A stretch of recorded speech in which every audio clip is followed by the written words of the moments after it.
अमर रहे, बाबा साहब अमर रहे।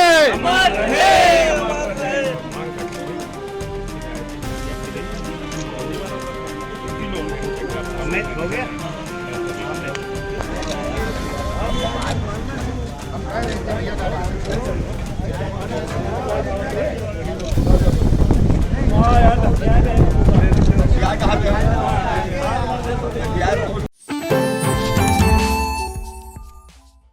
नमस्कार, आप देख रहे हैं आई इंडिया और आपके साथ मैं हूं प्रियांशु मिश्रा। नमस्कार, मैं हूं डॉक्टर पंकज सिंह गौर। तो आई इंडिया पर इस वक्त राजनीतिक गलियारों से जुड़ी बड़ी अपडेट आ रही है। सपा के राज्यसभा सांसद रामजी लाल सुमन पर हुए हमले के विरोध में समाजवादी पार्टी के जनप्रतिनिधि और नेता सीतापुर के मार्गों पर उतरे, पैदल मार्च किया और पैदल मार्च करते हुए नारेबाजी की। कलेक्ट्रेट पहुंचे एडीएम नीतीश कुमार सिंह को एक ज्ञापन भी सौंपा। ज्ञापन के माध्यम से क्या कुछ मांग की इन सपा नेताओं ने, इसके लिए हम सीधे चलते हैं आई इंडिया के editor in chief doctor Pankaj Singh Gaur ji के पास। तो सपा का जो सर प्रतिनिधि मंडल आज एडीएम नीतीश कुमार सिंह के पास पहुंचा, क्यों आक्रोश था, क्यों नारेबाजी की और क्या कुछ मांग की सर ज्ञापन के माध्यम से? बिल्कुल प्रियांशु, आपको बता दें कि समाजवादी पार्टी चूंकि पीडीए फार्मूले को आगे बढ़ा रही है। आपने पिछले दिनों देखा कि जो समाजवादी पार्टी के राज्यसभा सदस्य हैं रामजी लाल सुमन, उन्होंने राणा सागा पर एक टिप्पणी की। इसको लेकर करणी सेना मैदान में उतरी और दोनों तरफ से एक समान जो है बयानों के वार चले। ऐसे में समाजवादी पार्टी का कहना है कि करणी सेना को सरकार का संरक्षण है। तो इस बात को लेकर पहले रामजी लाल सुमन जो है पार्टी के जो सांसद हैं समाजवादी पार्टी के, और उनको धमकी दिए जाने की बात समाजवादी पार्टी कह रही है, साथ ही उनके आवास पर हमला किए जाने की बात कह रही है।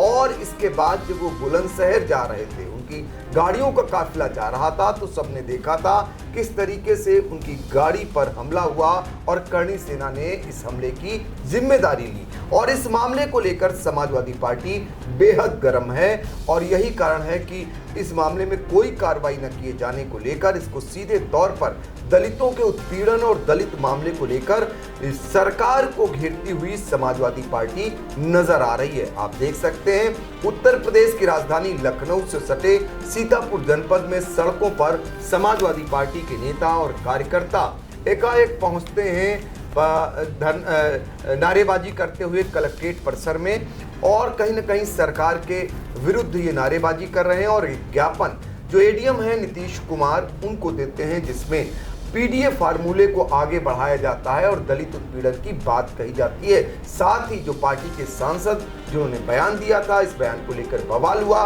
उस मामले में भी कहते हैं कि उन पर जानलेवा हमला हुआ, उन्हें जान का खतरा है और सरकार इस मामले में कोई कार्रवाई नहीं कर रही है। आपको बता दें चूंकि इस मामले को लेकर कहीं न कहीं भारतीय जनता पार्टी घिरती हुई दिखाई दे रही थी, यही कारण है इस बीच बाबा साहब भीमराव अंबेडकर को लेकर एक ऐसा मामला आ गया जिसमें समाजवादी पार्टी लोहिया वाहिनी के एक नेता ने एक फोटो पार्टी के मुखिया को दी, जिसमें आधा चेहरा बाबा साहब अंबेडकर का था और आधा चेहरा अखिलेश यादव का था। इसी तरीके का पोस्टर भी चस्पा हुआ और ये बवाल कर गया। समूचे उत्तर प्रदेश में भारतीय जनता पार्टी एक दिन पहले सड़कों पर उतरकर समाजवादी पार्टी को दलित विरोधी करार देने लगी। अब सवाल इस बात का है, चूंकि लोकसभा चुनाव में सबने देखा कि दलित फार्मूले को अपनाकर कहीं न कहीं जो समाजवादी पार्टी थी और जो कांग्रेस थी वो आगे बढ़ी और सबसे ज़्यादा सीटें उत्तर प्रदेश में जीत कर आई। इसी फार्मूले पर 2027 विधानसभा चुनाव को लेकर समाजवादी पार्टी चलती हुई दिखाई दे रही है। एक दिन पहले समाजवादी पार्टी पर भारतीय जनता पार्टी ने हमला किया था, तो अगले दिन समाजवादी पार्टी भी सड़कों पर उतरी और अपने सांसद पर जो हमले हुए, सांसद को जो जान का खतरा है, जो उन्हें जान की धमकियां मिल रही हैं, ऐसा आरोप लगाकर ज्ञापन सौंपा और मांग की और बहुत सारे आरोप लगाए।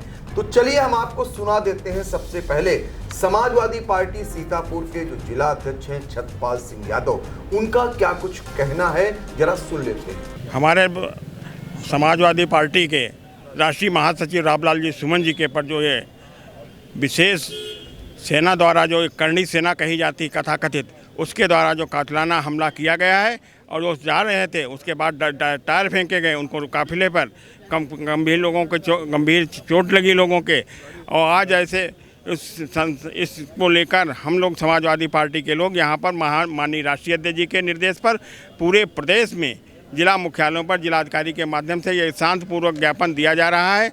अगर इस पर कोई कार्रवाई नहीं होती है तो इसके बाद भी हम लोग समाजवादी पार्टी के लोग जनपद सीतापुर में बड़ा आंदोलन करने का काम करेंगे। आज दलितों पर, पिछड़ों पर, अल्पसंख्यकों पर, गरीबों पर सब पे अत्याचार हो रहा है और उत्तर प्रदेश में ये भ्रष्ट प्रशासन, ये सरकार और ये भारतीय जनता पार्टी के लोगों के कानों पर जूं नहीं रेंग रहा है और इसलिए समाजवादी पार्टी के लोग सड़कों पर उतरकर आंदोलन करने का काम करेंगे। वो उन्होंने वहाँ सदन में उनके कार्रवाई से निकाल दिया गया है।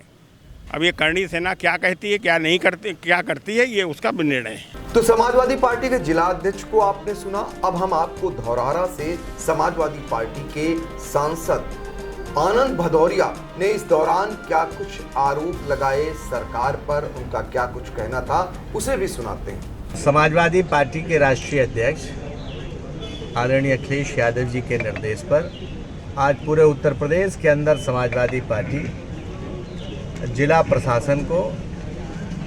प्रशासन के माध्यम से महामहिम राष्ट्रपति महोदय को एक ज्ञापन दे रही है। जिस तरीके से पूरे उत्तर प्रदेश में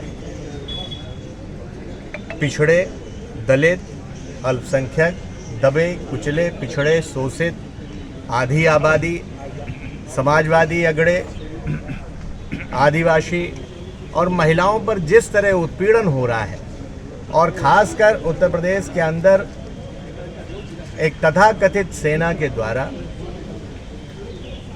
हमारे राज्यसभा के सदस्य रामजी लाल सुमन जी पर जो हमला किया गया, हम लोग उसकी निंदा करते हैं और राष्ट्रपति महोदय से मांग करते हैं कि इस पर कड़ी से कड़ी कार्रवाई की जाए। अब हम आपको सुनाते हैं समाजवादी पार्टी के राष्ट्रीय सचिव और महोली से पूर्व विधायक अनूप गुप्ता ने क्या कुछ कहा, उसे भी सुन लेते हैं। ये असल में माननीय राष्ट्रीय अध्यक्ष अखिलेश यादव जी के निर्देश पर समस्त उत्तर प्रदेश के सभी जिला मुख्यालयों के ऊपर आज जिलाधिकारी के माध्यम से ये महामहिम राष्ट्रपति जी को ज्ञापन दिया जाएगा। इसलिए यहाँ के जितने भी हमारे समाजवादी पार्टी के वरिष्ठ नेतागण और वरिष्ठ कार्यकर्ता जो थे, उन लोगों ने ज्ञापन दिया है कि माननीय हमारे सांसद लालजी सुमन के ऊपर जो हमला हुआ है, इसकी निंदा की करते हैं समाजवादी पार्टी और भविष्य में आगे कोई भी इस प्रकार की घटना घटित ना होने पावे, इसलिए आज ज्ञापन दिया गया है। नहीं तो प्रहार करने तो इसी के लिए तो ज्ञापन दिया गया है कि मतलब जो है एक दलित समाज का जो सांसद है उसके ऊपर खुलेआम गुंडाई कर करके उनको धमकी दे करके कार्रवाई करने की बात की जा रही है। तो ये तो चाहे जो कुछ भी कर दे, सरकार अगर इसका संज्ञान नहीं लेगी तो उनके ऊपर क्या करेंगे, उनको मारेंगे, मार डालेंगे, क्या करेंगे। तो समाजवादी पार्टी के तमाम नेता जो पहुंचे हुए थे कलेक्ट्रेट और एक एक कर हमलावर थे, कहीं न कहीं इससे लग रहा है कि आने वाले दिनों में जो पीडीए फार्मूला है, जो दलित वोट बैंक को साधने के लिए जो कसरत चल रही है, समाजवादी पार्टी कसरत कर रही है और भारतीय जनता पार्टी उसकी काट ढूंढ रही है। कहीं ना कहीं ये और आगे चलकर बढ़ने वाला मामला है। फिलहाल प्रियांशु ये जानना चाहेंगे कि इस विरोध प्रदर्शन में जो सड़कों पर समाजवादी पार्टी के लोग उतरे और ज्ञापन देने पहुंचे, इनमें अगर बात करें समाजवादी पार्टी के कौन कौन वो नेता थे और क्या मांग कर रहे थे वहां पर। जी, सबसे बड़ी बात तो सर इस समय भीषण गर्मी के बीच आपको बताएं, जो सीतापुर का है या पूरे प्रदेश का जो राजनीतिक पारा है वो भी लगातार हाई है। एक दिन पहले भारतीय जनता पार्टी ने समाजवादी पार्टी को घेरा और आज समाजवादी पार्टी अपने जो सपा सांसद हैं राज्यसभा के रामजी लाल सुमन के बचाव में उतरी और यहाँ तक उन्होंने ज्ञापन जो दिया है सर एडीएम नीतीश कुमार को, उसमें यहाँ तक कह दिया कि जो भारतीय जनता पार्टी है उसके राज में दलितों पर जो है या पीडीए फार्मूला जो है उन पर अत्याचार बढ़े हैं। साथ ही रामजी लाल सुमन पर जिन अराजक तत्वों द्वारा हमला किया है उन्हें सरकार का संरक्षण प्राप्त है। आई इंडिया की स्क्रीन पर आप वो ज्ञापन भी देख सकते हैं जो समाजवादी पार्टी के एक प्रतिनिधिमंडल ने नीतीश कुमार को सौंपा है, एडीएम जो है, और यहाँ तक कह दिया कि उन जो अराजक तत्व हैं उन्हें भारतीय जनता पार्टी का संरक्षण प्राप्त है और लगातार इस तरह की घटनाएं घटित हो रही हैं और इस पर कठोर कार्रवाई किए जाने की भी उन्होंने मांग उठाई। इसके अलावा सर बताएं, करीब आधा सैकड़ा से अधिक जो पार्टी के नेता हैं, चाहे जनप्रतिनिधि बात करें या कार्यकर्ता बात करें, तो जो समाजवादी पार्टी का जिला कार्यालय है टाउन हॉल से लेकर वो पैदल मार्च करते हुए बाबा साहब अमर रहे इस तरह की नारेबाजी करते हुए, पीडीए जिंदाबाद की नारेबाजी करते हुए कलेक्ट्रेट पहुंचे और वहां पर जो है ज्ञापन सौंपा। इसमें हम आपको सर बता देते हैं कौन कौन से जनप्रतिनिधि और नेतागण शामिल रहे पैदल मार्च में और ज्ञापन सौंपने वालों में। तो सबसे पहले सर बात करेंगे जो जिलाध्यक्ष हैं छत्रपाल सिंह यादव, उनके नेतृत्व में ये पैदल मार्च जो है उन्होंने किया। इसके बाद सपा सांसद आनंद भदौरिया, सपा के राष्ट्रीय सचिव और पूर्व विधायक मोहल्ली अनूप गुप्ता थे, विधायक लहरपुर अनिल वर्मा, मास्टर प्रमोद वर्मा, पूर्व मंत्री रामहेत भारती, पूर्व मंत्री रामपाल राजवंशी, इसके अलावा पूर्व जिलाध्यक्ष जो समाजवादी पार्टी के शमीम कौसर सिद्दीकी, रॉबिन सिंह यादव, सपा नेत्री आशुतोष सिंह यादव। इसके अलावा सर भारी संख्या में अगर हम बात करें नेता, उसमें छोटे भी नेता थे, कार्यकर्ता भी थे शामिल, राहुल यादव, प्रदेश सचिव अंकित सिंह बादल, जसकरण राजवंशी, सुनील कुमार राठौर, चंदन वर्मा, वारिस अली, सौरभ यादव, कौशलेंद्र सिंह, अंकित त्रिवेदी, विवेक वर्मा, रियाज अंसारी, शिवम प्रजापति, शिवम सिंह, इंजीनियर मूलचंद्र यादव, राजेश कुमार, सुनील यादव, मोहम्मद सूफियान, श्याम किशोर पाल, शादाब, फयाज, कमलेश कुमार, दिनेश कुमार। तो सर ये प्रमुख नाम जो ज्ञापन में है वो हमने बिल्कुल प्रियांशु, एक बड़ा जी। नाम आपसे छूट गया, समाजवादी पार्टी के बड़े नेता हैं और वो विधानमंडल दल में उपनेता हैं और साथ ही एमएलसी हैं, जासमीर अंसारी, वो भी इस ज्ञापन देने वालों में शामिल थे। जी बिल्कुल, तो जासमीर अंसारी जी भी शामिल थे। तो सर आधा सैकड़ा से अधिक सर नेता शामिल हुए, जितने ज्ञापन में नाम है वो हमने आपको बताएं। इसके अलावा जो हमारी जानकारी में है, क्योंकि सबके नाम ले पाना भी सर संभव नहीं है,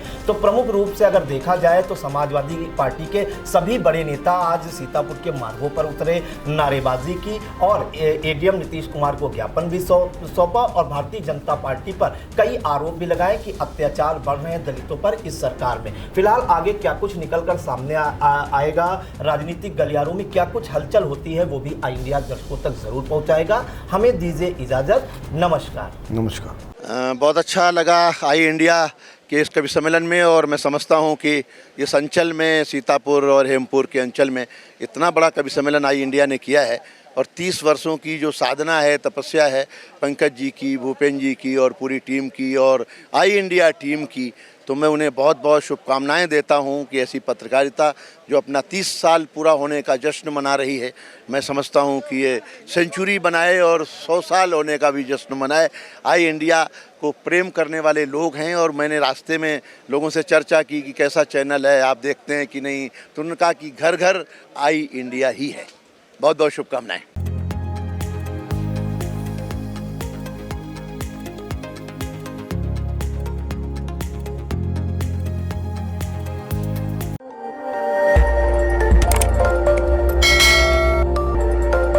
खबर आपकी, नजर हमारी। देखते रहिए आई इंडिया।